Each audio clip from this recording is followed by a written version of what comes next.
Balanced Health and Fitness, and today I'm going to talk to you about burning fat for good, which is my weight loss methodology. So I've been in the health and fitness industry for 14 years, and I've been constantly asked for advice from customers and friends on how to reduce their body fat level. Now, I'm not going to talk to you about some ridiculous diet where you're going to drink only lemon water all day long, or in the very least have to give up all the foods that you love. Repeat dieting is actually one of the worst things that you can do for long-term fat burning success, and that's because it's generally not sustainable and it will result in adverse effects in the long run. In fact, if you treat your body with respect, you may find that it's possible to eat well above your so-called calorie requirements for the day and still burn fat. There's a heap of information out there on how to lose weight, so the matter of what to do can often become mega confusing, and for many people it ends up getting put in the too hard basket and they end up doing nothing at all. But the reality is that something needs to be done. With over half the population being classified as overweight, New Zealand ranks as the third fattest nation in the world, behind only the US and Mexico. And the very real problems that come with this are a high incidence of raised blood pressure, type 2 diabetes, heart disease and stroke. So I want to show people that changing their health is not rocket science, and that we can all be empowered to make the decisions that are right for us, rather than doing something just because the media told us to, or because it worked for someone else.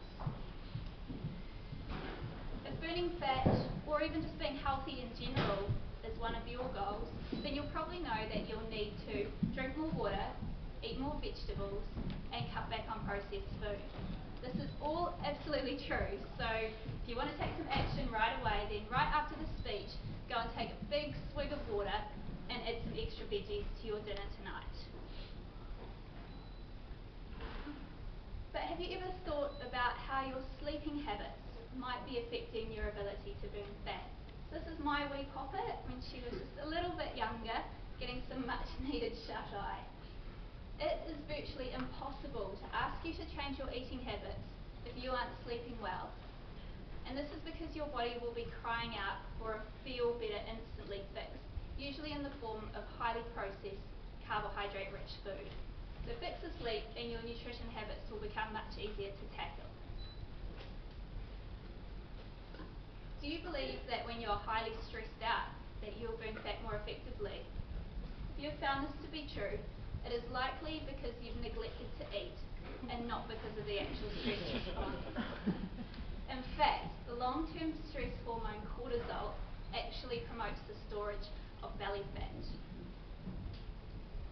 Let you read this one.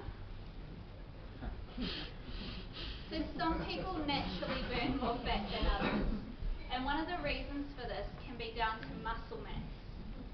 Okay, now men generally have a naturally higher level of muscle mass than women, which could be one of the problems going on here. So muscle is a very metabolically hungry tissue, so it likes to burn lots of calories, even at rest. And this is why I recommend some form of resistance training for every person, especially after the age of 30, when muscle mass naturally starts to decline. My approach is to look at the whole person, focusing on 6 main areas: nutrition, exercise, stress, sleep, thoughts and relationships, and how they affect a person's ability to burn fat. So if one area is out of balance, it will have a knock-on effect to all other areas. And it's all about balance. I know someone who turned orange. This is not them, by the way. They turned orange from eating too much spinach. Okay, so it's definitely a food that rates high on the awesome list, but good foods are only good in appropriate amounts.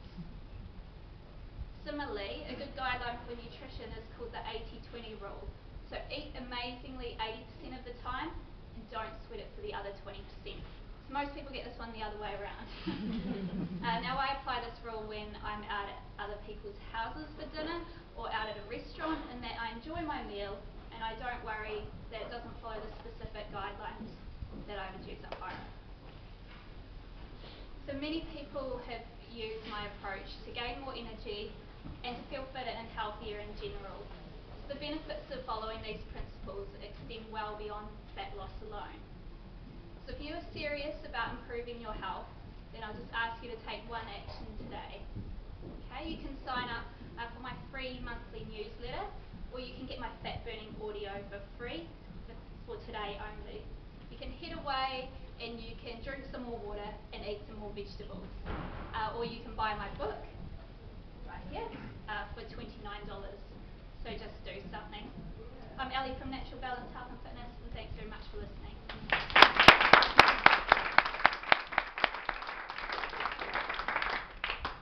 Any questions for me? You mentioned thought. Yes. How is that? How does that play? Okay, so our thoughts come about, I guess, as a result of the beliefs that we have, so deep-seated beliefs, and thoughts that we have translate into words that we use, and the words translate into actions, which translate into behaviours and lifestyles. So it's around getting people to think a certain way to then take certain actions to become more healthy. So, for example, a way that you could look at a piece of chocolate cake. I understand there's chocolate cake here today. Maybe that's not the best example. But you can say, I can choose to have all the chocolate cake that I want. I'm just choosing to have some fruit and nuts instead. And of course you can have your chocolate cake too. You might just choose to have some fruit as well. So it's changing the way that you think about food. Whereas a negative way to think about it would be, I can never have chocolate cake, and then what does that make you think? It makes you think, well, I really want it, and I'm going to go out and have way more than I actually need. That's an example. Yes? What do you think culture has that connects us with just being fat? So you said that we're rated quite highly in the world for obesity. Yeah. That obviously must tie into culture, because that's on a country basis. So what do you think New Zealand culture does to increase that? I think that we're following America rather closely in terms of our food choices. So I do think the number one reason for our increasing waistlines and moving closer towards obesity is the convenience food choices that we're making. So people are time poor and they're busy and they're choosing fast options, which often comes in the way of processed food. So spending less time cooking meals at home at night and things like that. Yeah, so it's a fast-paced lifestyle. It's figuring out, how can I still lead a busy life but be able to make good food choices. Yes? I've got two things. One I just want to say about that. First, New Zealand's the third fattest nation in the world, correct? Yeah. And America was the second. America's the first. Is it ahead of Mexico now? Mexico. I read it not long ago, Mexico was ahead. But anyway, those two are ahead of us. Yes. So you explain, I get the time poor factor, and I get that a lot of people in New Zealand and America, I think a lot of people have cars and they've got convenient places they can get food. But I'm curious, just Mexico, is there any of the situations in Mexico that are also similar to here? Because in my mind, I just don't really get why Mexico is that. Because I don't think of Mexicans eating fast food. I don't think of Mexicans driving their cars around. So I'm just trying to validate, is it true that it's sort of the cars and the fast food that Mexico's fat as well? So I believe that there is an increase worldwide in eating more processed food, but I believe that in Mexico it's likely that there's a genetic component as well, whereas I don't believe that so much for New Zealand and America. So there's going to be a lot of contributing factors, and these are OECD statistics as well. So they're not the be all and end all, and they are based on just weight as well, so like height and weight ratio. So you do look at the genetics of the person. You think when you say Mexico? I think there's a genetic component there as well. Okay, so just about my question, I just thought that when they were asking that. And there could be, with some of the island nations and things like that as well, more of a genetic component. Yeah. I do believe it. My question was just, do you have any of the reverse things? So it's going to sound quite counterintuitive, but do you have any ways of gaining fat? Now, the reason I ask that is my BMI is 2 kgs under. My doctor told me to gain weight, and gaining fat would be a lot easier than gaining muscle. And I can't gain weight. If I eat a lot, it doesn't really gain weight. It might be because of my age, it might be because I'm a male, but Not being fat. You're in a very, very small percentage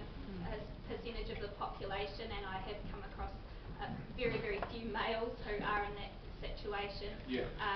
And I mean, what I'm talking about today is losing fat, which is a problem for the majority. So you would be better probably to talk to a personal trainer who is specific in muscle bulking and would give you more of a specific nutritional regime that would still be healthy for you, but allow you to gain muscle and maybe some fat if that's what you wanted as well, an appropriate exercise regime. But I'm sort of dealing with the 98% that's on the other side. But yes. Elly, if one had a good night's sleep, how would one know? Yes, well that is a question that I've had to debate with myself, especially over the last year when I've had a small child. I think if you can wake up in the morning feeling refreshed, then it's a very good indication.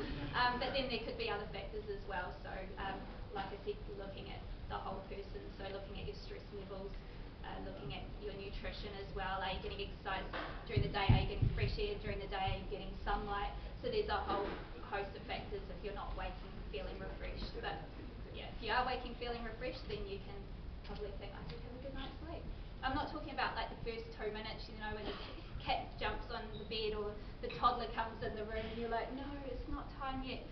But you know, within a 5 or 10 minutes of waking up, that you feel energised and feel normal and ready to face the day. Because I know that I certainly didn't for a lot of last year when I was getting woken every hour through the night by my wee baby. So yeah, I feel like a different person now. Yes. Talked a bit about resistance exercises to help you, increase your metabolism. I don't want to have to kind of join a gym or buy a ton of gear. There's some one or two real simple things you can kind of do around the house or in your normal course of the day.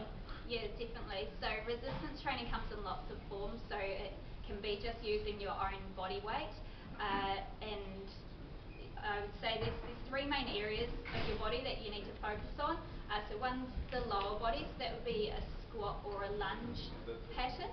Okay, do you want me to do one? Yes. So like this is a lunge, for example, down and up. But you need to choose a level that's appropriate for you. So that might be a jumping lunge if you were quite advanced, or it could be just a static lunge like that, or it could be a lunge holding your toddler above your head, or whatever. A chin-up is another good one to do, and you can do a chin-up progression as well by using a bar that's lower and keeping your feet on the ground and pulling, because not everyone can do chin-ups, but that works the whole of the back side of your body, the front of your arms and the back of your shoulders, so that's getting half your upper body, and then the other side is the push pattern, so that's a push-up.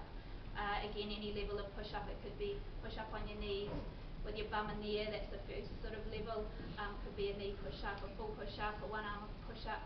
But yeah, so, I mean, you're best to definitely speak with a trainer one-on-one to find what the right levels are for you, but all of these things can be done without equipment in your local playground. Yeah. Or your bedroom, or I tried hanging from the rafters in our garage, which is doable, but it just hurts your fingers a wee bit. Yeah. Thank you. Correct. Cool. Yeah, so we'll